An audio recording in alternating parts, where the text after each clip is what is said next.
초 6학년 친구들 반갑습니다.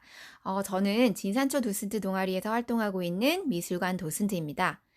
자, 여러분, 도슨트라는 말이 좀 생소하시죠? 도슨트란 미술관이나 박물관 등에서 관람객들에게 전시물을 설명해주는 안내인을 말합니다. 작년엔 이 도슨트 활동을 5학년 어린이 도슨트 회원들과만 함께 했었는데 올해는 6학년 친구들 모두와 함께 하게 돼서 너무 반갑고 의미 있는 것 같습니다. 비록 온라인 상이지만 그림 읽어주는 저와 함께 즐겁고 유익한 시간이 됐으면 좋겠습니다. 자, 그럼 슬라이드를 보실게요. 우선 우리가 오늘의 주제에 대해서 알아보기 전에 서양 미술의 역사에 대해서 간략하게 짚고 넘어가야 하겠는데요. 여러분, 어떻게 미술이 시작됐는지 다들 알고 계시죠? 원시시대 사람들은 사냥을 기원하면서 동굴벽에 이렇게 그림을 그렸는데 이게 바로 미술의 시초입니다. 이렇게 시작된 미술이 어느 정도의 형식과 틀을 갖춰서 발전하게 되는데 문화의 황금기라고 하던 그 서양의 르네상스 시대에 완벽한 예술의 한 장르로 정착을 합니다. 여기 선생님이 유행이라는 키워드를 하나 써놨는데 옆에 굉장히 반가운 얼굴이 보이죠? 선생님도 굉장히 좋아하는 가수인데 요즘 우리나라 대중문화 발전에 새 역사를 쓰고 있는 BTS입니다. 문화의 큰 주류이자 이 시대의 핫 아이콘으로 아주 큰 역할을 담당하고 있어요. 그죠? 우리 친구들도 많이 좋아하는 걸로 알고 있는데 서양 미술도 이렇게 각 시대마다 유행하던 것들이 있습니다. 서양 미술의 본격적인 시작은 르네상스 시대부터인데 이 시기의 주류는 종교였어요. 이 시기 서양이 기독교 사회였기 때문이죠.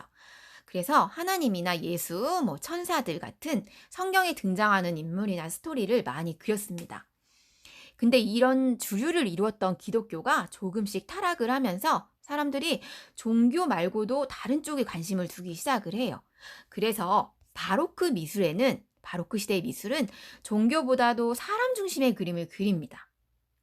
이 시대부터 이제 사람이 중요한 화두로 떠오르면서 이제 부와 권력을 가진 자들이 문화의 흐름을 주도를 해요. 그래서 로코코 시대의 미술은 철저하게 돈 많은 사람, 그러니까 다시 말해서 귀족 중심의 미술로 발전을 합니다. 굉장히 화려하고 사치스러워요. 그러니까 어떻게 보면은 예술의 본질이 흐려진다고도 할 수 있어요.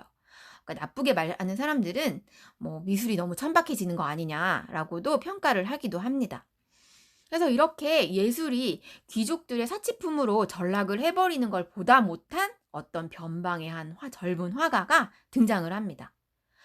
이대로는 안 되겠다. 이거는 예술이 아니다. 그래서 내가 르네상스 시대의 미술을 가지고 와서 요즘 시대의 유행에 맞는 그림을 그리겠다. 라고 얘기를 해요. 이 사람이 바로 신고전주의를 만든 화가 다비드라고 하고요. 서양 미술의 사조가 로코코에서 다시 한번 바뀌는 전환점이 되는 거죠. 근데 이 시대에는 신고전주의만 있는 게 아니에요. 이 시대는 낭만주의라는 사조도 같이 발전을 합니다. 그럼 이제 어떻게 신고전주의와 낭만주의가 같이 발전을 했는지, 왜 앵그르와 들라크루아가 신고전주의와 낭만주의의 대표 화가가 되었는지 이제 슬라이드를 보면서 얘기를 해볼게요. 자, 신고전주의의 그림은 어떤 특징을 갖고 있느냐? 자, 이 신고전주의의 그림은 굉장히 사진 같습니다. 말 그대로 섬세하다는 얘기예요. 묘사를 엄청 세세하게 해요.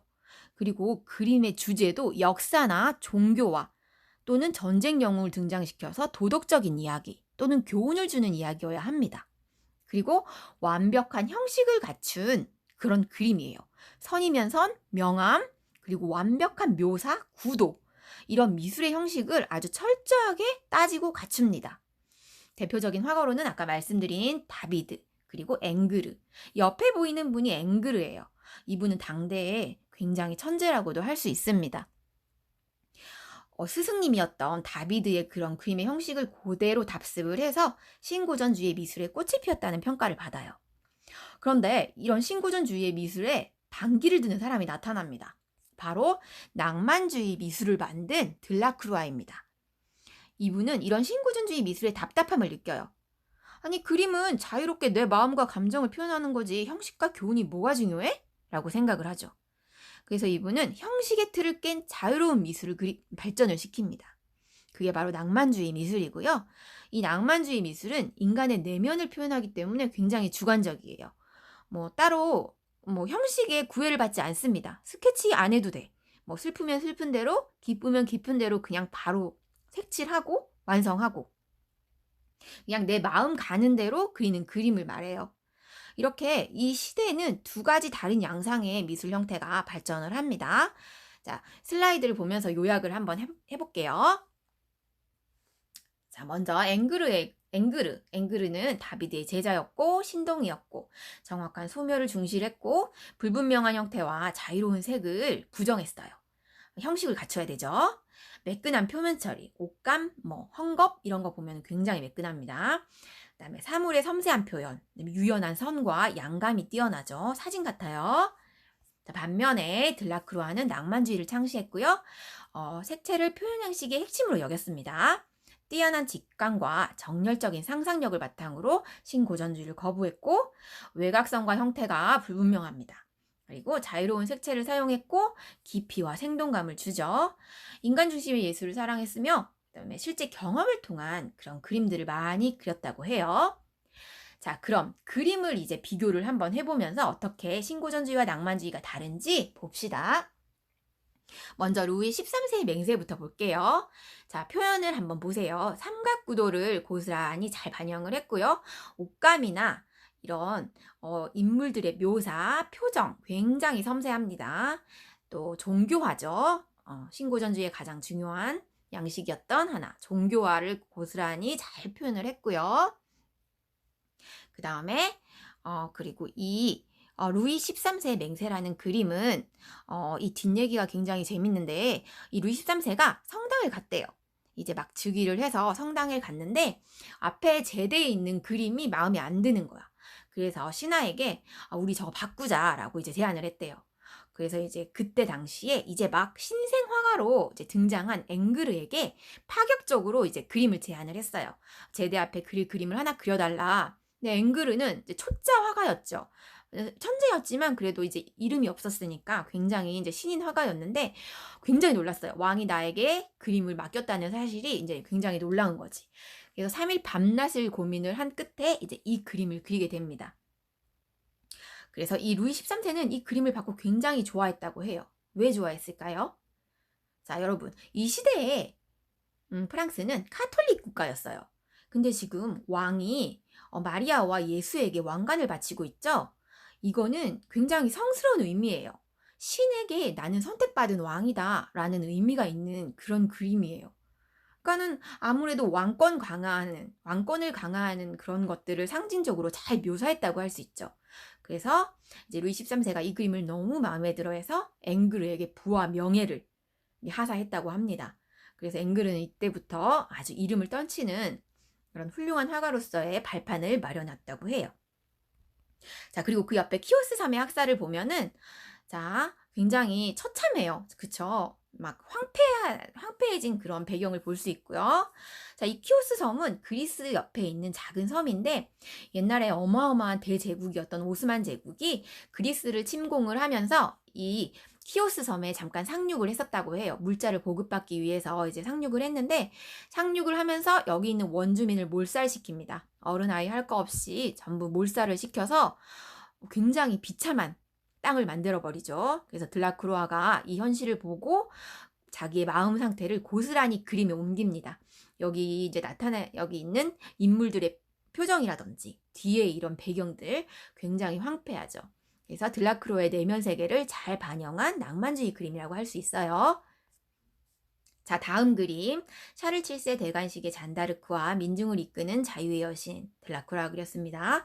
자, 샤를 7세 대관식부터 보면은 자, 지금 이 잔다르크가 입고 있는 갑옷의 이런 재질을 한번 보세요. 굉장히 섬세합니다. 그죠? 전쟁 영웅을 등장시켜서 신고전주의 형식을 잘 반영하고 있고요. 뒤에 있는 사람의 표정이라든지 그다음에 이런 가구, 촛대 하나하나 굉장히 섬세한 표현입니다. 자, 여러분, 이 잔다르크라는 사람을 다 알고 계시죠? 굉장히 유명한데 우리나라 유관순 열사만큼이나 굉장히 아주 훌륭한 분이에요. 그쵸? 음, 이 시대에 프랑스는 이 영국과 굉장히 오랫동안 전쟁을 했대요. 100년 넘게 전쟁을 했는데 이 잔다르크가 16살이라는 나이에 이제 출전을 합니다. 전쟁에. 그래서 아주 많은 공도 세우고 굉장히 용맹한 장군이었어요. 그래서 공을 이렇게 세우다 보니까 인기도 엄청 올라갔어요.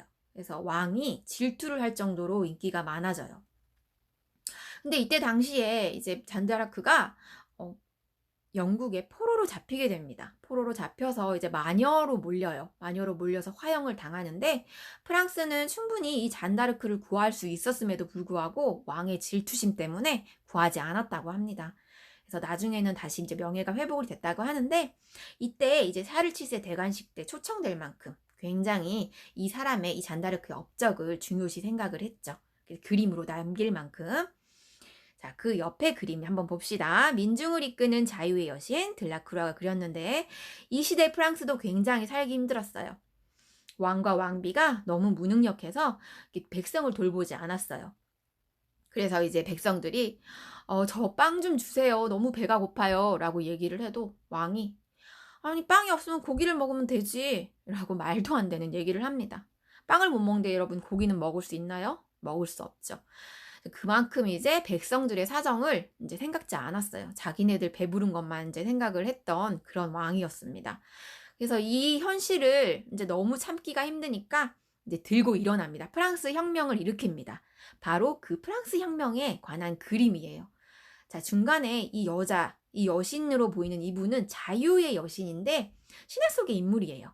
신화 속의 인물을 등장을 시켜서 이 나의 이 생각을 이제 반영을 하고 있죠. 자유를 달라.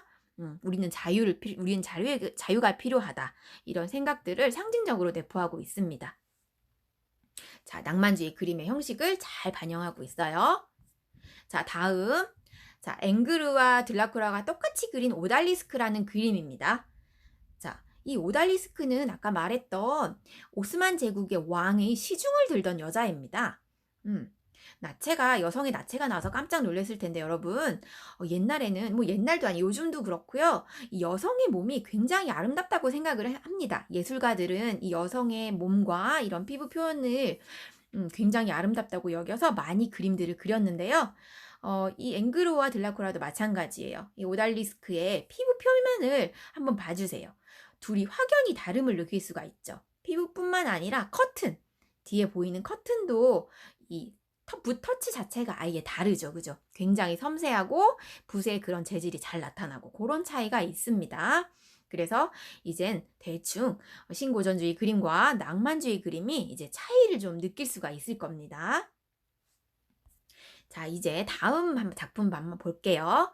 파가니니라는 음악가 그림을 이제 두 분이 똑같이 그렸는데 자, 앵그르의 파가니니는 굉장히 증명사진 같은 반면에 들라크루아의 파가니니는 표정도 잘 살아있고 머리카락과 배경에 경계도 없어요. 그리고 이 묘사가 굉장히 자유롭죠. 이렇게 또 다른 각 사조의 형식을 잘 나타내주고 있는데요. 뭐 물론 앵그르가 그린 파가니니는 조금 젊었을 때의 파가니니예요. 그래서 조금 다른 느낌이 있긴 하지만 그래도 스타일이 확연히 다름을 느낄 수가 있을 겁니다. 이제 두 그림을 딱 봐도 누가 이제 신고전주의 그림을 그렸고 누가 낭만주의 그림을 그렸는지 이제 파악이 되시죠? 자, 이제 두 분의 그림을 이렇게 쭉 훑어봤는데 이렇게 서로 대립을 하지만 그래도 서로 주고받을 건 주고받았습니다. 서로 영향을 아예 받지 않은 건 아니었어요. 앵그르 같은 경우는 색채 표현이 조금 우아해졌고요. 들라크루아 같은 경우는 삼각구도를 많이 사용을 했고 역사화를 또 많이 그렸다고 합니다. 그렇게 서로 이제 영향을 주고받기도 하면서 이제 두 사조를 발전을 시킵니다. 자, 이렇게 선생님이 준비한 내용은 여기까지인데 여러분 어떻게 보셨어요? 재미있으셨나요? 두 사람의 화풍 중에서 여러분이 좋아하는 그림, 선생님 같은 경우는 낭만주의 그림을 조금 더 마음이 흔들리는데 여러분은 어떤 화풍이 좀 더 좋았는지 되게 궁금하거든요. 선생님이 이렇게 해시태그를 몇 가지 써놨는데 여러분도 해시태그를 한번 써서 보면서 또 오늘의 그림을 한번 요약을 해보고 내가 좋아하는 그림은 어떤 건지 이렇게 요약을 한번 해보셨으면 좋겠습니다. 자, 이 그림이라는 건 여러분 어려운 게 절대 아니에요. 특히 서양 미술사 하면은 머리 아프다라는 생각부터 하는데 여러분 이제 곧 있으면 세계사를 배울 거예요. 그죠? 그래서 이 세계사와도 굉장히 밀접한 관련이 있어요. 서양 미술을 알면 세계사가 보이고요. 세계사를 알면 또 서양 미술이 보이는 것처럼 서로 접점들이 굉장히 많습니다. 그래서 이렇게 그림을 보면서 좀 비하인드 스토리라든지 그런 뒷이야기들을 좀 더 알려주고 싶은 마음이 있는데 또 이제 좋은 기회가 되면 또 한번 여러분께 이런 좋은 얘기를 들려줄 수 있었으면 좋겠네요. 자, 여러분 수고하셨고요. 다음에 다시 만나도록 합시다. 감사합니다.